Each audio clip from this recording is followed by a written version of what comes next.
So today I'm going to do a questions and answers video.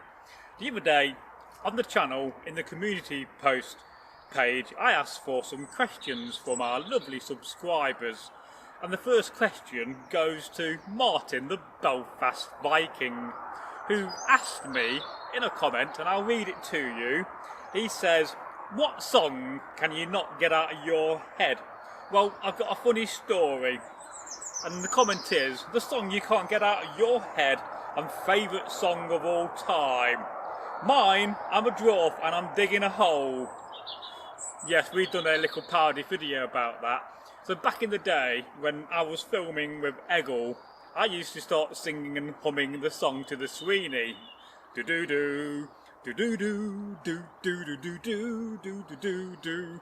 And all I needed to do was just hum the first two notes, do-do-do, to Eggle, and it will get him mad and crazy. And then all day he'll be humming it, and he'll go home after filming and he'll send me a text going, "Woof woof baby, I can't get that song out of my head now, damn you." And so I used to love winding Eggle up by singing that song, and I thought it was so funny. And whenever I see the Sweeney or hear that song, I always think of Eggle, and always think of him sitting at home humming the song to himself, which he can't get out of the head. And my favourite song, probably November Rain, I would say, by Guns N' Roses, is one of my favourites back in the day. I can't really think of any other favourite songs I like at the moment, but the November Rain has always been a song, because I think I first heard it when I was going caving when I was about 13, and I heard this song come on and I thought, wow, never heard anything like that before. And I was always a big Guns N' Roses fan. And so that's from the Belfast Viking, Martin Brown. Hello Martin.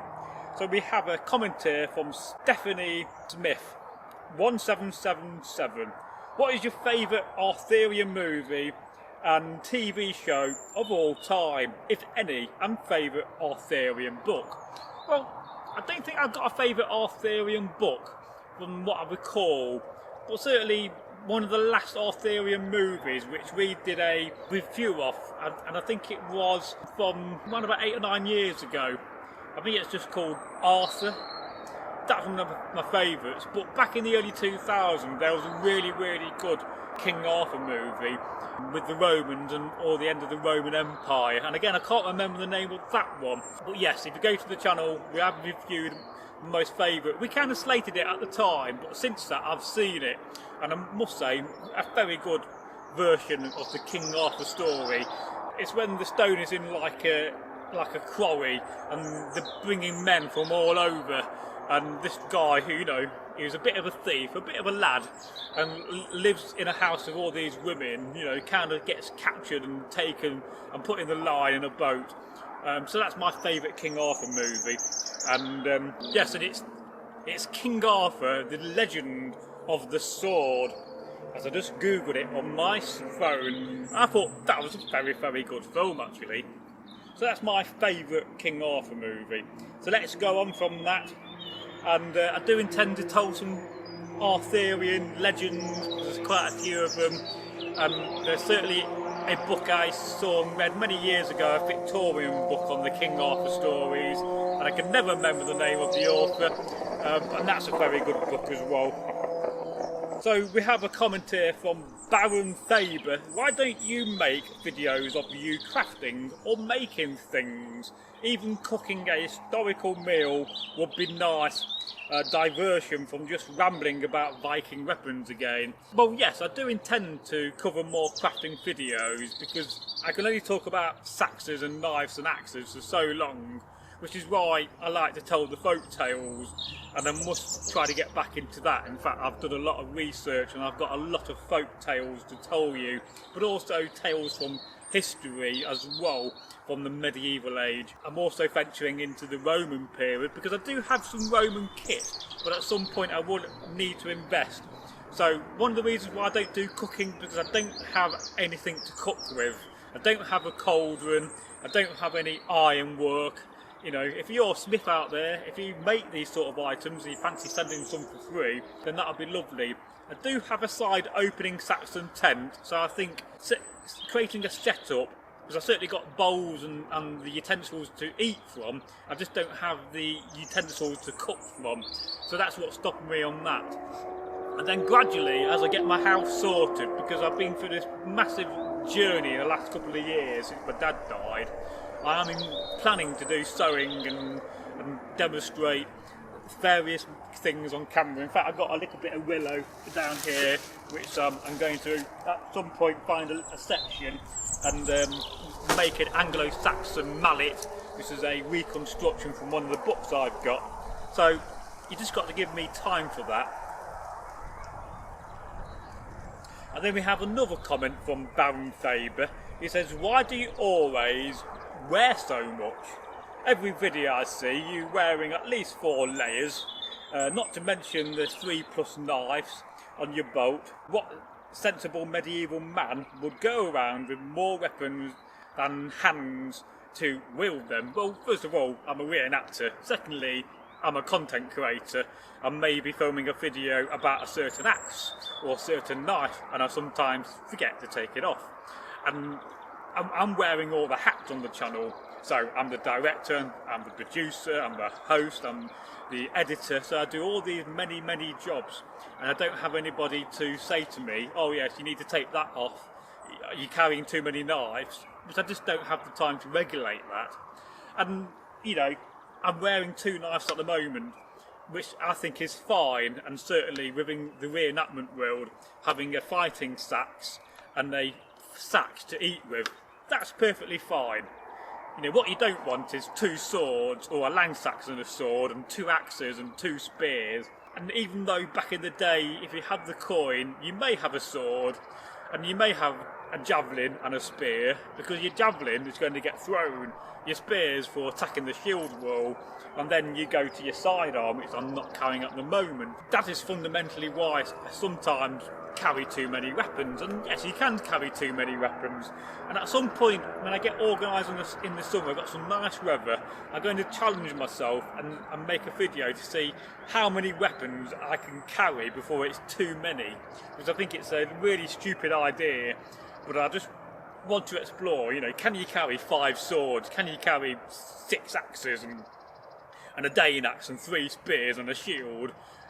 Of course, back in the day, that would be ridiculous. So let's address the aspect about why do I wear so many layers. Well, that's very authentic. Generally, I would have a undertunic and a tunic. If it's really warm in summer, I'll go down to just a tunic. But if I'm wearing mail, for instance, a shirt of wings, I have to wear a leather jerkin, or else I'm going to get my nice, lovely clothing all greasy, and let alone the mail would damage my clothing. So I have to wear sometimes 3 or 4 layers. And if I'm filming in winter, which I sometimes do when it's pretty much freezing cold, it's 1 or 2 degrees, I have to wear a cloak as well, because it's all about keeping warm. Wearing quite a few layers is very authentic. But of course, when you get to summer, you'll probably just go down to your undertunic. You'll definitely see that in the videos.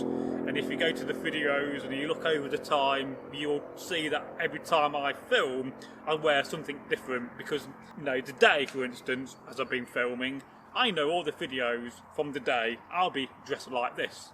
The next time, I would wear something completely different, because I like to break the thumbnails up, because I think it adds more character to the videos, and I think it's a sensible thing to do. And especially when it's 5 degrees outside in the winter, I don't want to get a cold and get ill just to film for you guys and make content. That's unacceptable. So you have to dress warm. And luckily, by the gods, this clothing is very warm in winter and very cool in summer. So that is why you wear so many layers. It's like today I don't often wear them, but I'm wearing my leg bindings, because it's extra protection around my lower leg. And it also looks nice on camera. Today I filmed a video talking about leg bindings, because I think they're such a fascinating bit of kit. I made a few over the years. So that is why generally I will wear quite a few layers. And if you're going to be a professional soldier, then you're going to be wearing a tunic and either a gambeson, a padded jacket, or a leather jerkin. Now there's some debate whether the Norse and the Saxons had padded jackets and gambesons. I think they did, because it makes sense to me.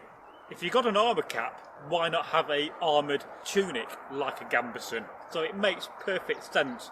Plus, if you're wearing a male shirt or rings, you want to wear something underneath which stops your nice clothing from getting all greasy.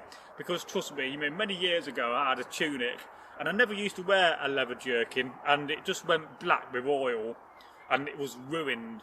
So that is why I made myself many years ago a leather jerkin, because it protects my clothing and it's also an extra layer. And yes, it does keep you warm. Thank you very much for all the lovely comments. I would love to have got a few more. If I remember next time, I will make a video talking about my favourite King Arthur movies, and I will dig out from my vast library, because I must own over 3,000 to 4,000 books. But when I locate it, I will make a video and talk about the King Arthur movies I love the most. I will go back to the one from about 2004. So the King Arthur movie from 2004 was just called King Arthur, and I thought that was a really good film. In fact, at the time, we was dressing as Viking and standing outside the seminar recruiting for the group I was in. We thought it was a marvellous idea. We did this with the Lord of the Ring movies, and we really did manage to recruit a lot of people. So I actually saw the King Arthur movie with a lot of my Viking friends and reenactors from Derby dressed as a Viking. You know, we had our swords and our axes and our shields, and I thought that was really amazing, and I really enjoyed that film. It's got a great beginning and it's got a great cast, and the kit is really nice as well to a certain degree. It's so many years ago, I've not seen it for 10 to 15 years, so I must watch it again. And it's one of those films which I've actually never reviewed on the channel, so I'd love to do that. Download the actual trailer and watch it with me reacting to it, and then talk about it again. Because when we filmed trailer reviews in the past, I never had the ability to actually put the trailer in the video, and also I was too nervous about the copyright aspect of it. But today that would be fair use, so I will do that again. So if you like this video and you want to see another video where I answer your questions, and you can ask me anything, you know, then do please, at the comment section of this video, leave me a question. So it's goodbye, and if you're new, subscribe.